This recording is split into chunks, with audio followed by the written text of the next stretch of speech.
ISF এ যোগদান করার পর আরাবুল ইসলামের হাতে হ্যান্ডসেট করার জন্য হাজার হাজার মানুষের ভিড় এবং আরাবুল ইসলাম বলছেন যেভাবে মানুষ ভালোবাসা দিচ্ছে আইএসএফ এবং নওশাদ সিদ্দিকীর নীতি মেনে চলবো। কি বলছেন আরাবুল ইসলাম, দেখুন বিস্তারিত খবরে। শুনুন, মানুষের আবেগ আর মানুষের মানসিকতা। আজকে পোলেরহাটে হাজারে হাজারে মানুষ শুধু শুনেছে আরাবুল ইসলাম পোলেরহাটে আজকে আইএসএফে জয়েন করেছে। আমার কিছু আইএসএফের কর্মীরা আমাকে সম্বর্ধনা জানাবার জন্যে ডেকেছিল। এই খবর বাজারে ছড়িয়ে পড়ে, কাউকে বলতে হয়নি। একটা অঞ্চলতে শয় শয় লোক চলে এসছে, কেউ বাইকে, কেউ গাড়ি ভাড়া করে, কেউ রিক্সা, অটোরিক্সা।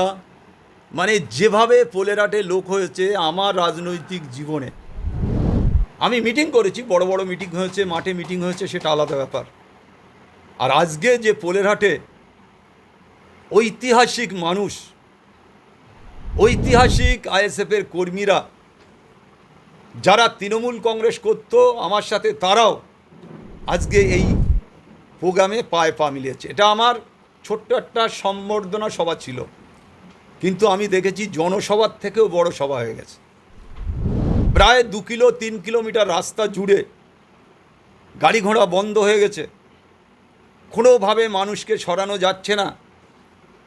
তারপরে কোনো রকমভাবে হাতে ধরে পায়ে ধরে মানুষকে দুহাত জোড় করে সবার কাছে অনুরোধ রেখে যে গাড়ি ঘোড়া ছাড়তে হবে। এই 2 ঘন্টা ধরে গাড়ি ঘোড়া বন্ধ আছে, সবার কাছে অনুরোধ রেখেছি। সবাই আস্তে আস্তে সরেছে, কিন্তু ভিড় কাটানো যায়নি। তারপরে আমি এখান থেকে প্রায় 2 কিলোমিটার হেঁটেছি। এই 2 কিলোমিটার জুড়ে মানুষের ঢল, রাস্তাঘাট, গাড়ি ঘোড়া সমস্ত অবরুদ্ধ হয়ে গেছে। মানুষ কে কোথাতে গলে যাচ্ছে ভাবার ব্যাপার নেই, ভাবা যাচ্ছে না যে এত মানুষ। তারপরে আমাকে সবাই মিলে বলল যে দাদা আপনি গাড়িতে উঠুন। গাড়িতে উঠেও 2 কিলোমিটার পার হতে আমার কাছে প্রায় 1 ঘন্টা লেগেছে। ভাবুন তাহলে কী ভিড়।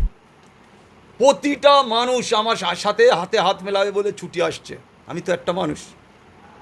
গাড়ির উপরে উঠে শয় শয় মানুষ আমার সাথে হাত মেলাচ্ছে, যে হ্যান্ডশেক করার জন্য পাগল হয়ে গেছে। তাও আমি তাদের সাথে সমস্ত হাসি মুখে তাদের সাথে হাতে হাত মিলিয়ে হ্যান্ডশেক করতে করতে আমি টুকটুক করে আস্তে আস্তে ভিড় কাটাতে আমি 1-1.5 ঘন্টা প্রায় লেগেছে 2-2.5 কিলোমিটার রাস্তা করতে। আমি সেই কভার করে তারপরে বাড়িতে ফিরেছি। তাই আমি একটা কথা বলবো যে ভাঙড়ের এই মানুষ শুধু আবেগ, আরাবুল ইসলাম যেমন আবেগ, নওশাদ সিদ্দিকীও সেরম আবেগ। এই আবেগ, দুটো আবেগ একসাথে পড়ে ভাঙড়ের ঐতিহ্য, ভাঙড়ের যে সার্বিক পরিস্থিতি, ভাঙড়ের যে একটার পর একটা অত্যাচার, ভাঙড়ের যে একটার পর একটা খুন জখম। আজকে কোনো জায়গায় বোম মারা হচ্ছে, কোনো জায়গায় বোম পাওয়া যাচ্ছে, কোনো জায়গায় ড্রাম ভর্তি বোম, কোনো জায়গায় বোম পান থেকে মারা যাওয়া। আজকে আপনারা দেখেছেন চালতাবেড়িয়া অঞ্চলে দক্ষিণ বামুনিয়াতে অত্যন্ত মানে অত্যন্ত দুঃখজনক ঘটনা। দুজন মারা গেছে, 4 জনার হাত পা উড়ে গেছে। তারাও মৃত্যুর সাথে লড়াই করছে। তারাও, যেটা আমার কাছে খবর এসছে, 4 জনের 1 জনও বাঁচবে না। এত বড় একটা দুর্ঘটনা পুলিশ কি করেছে?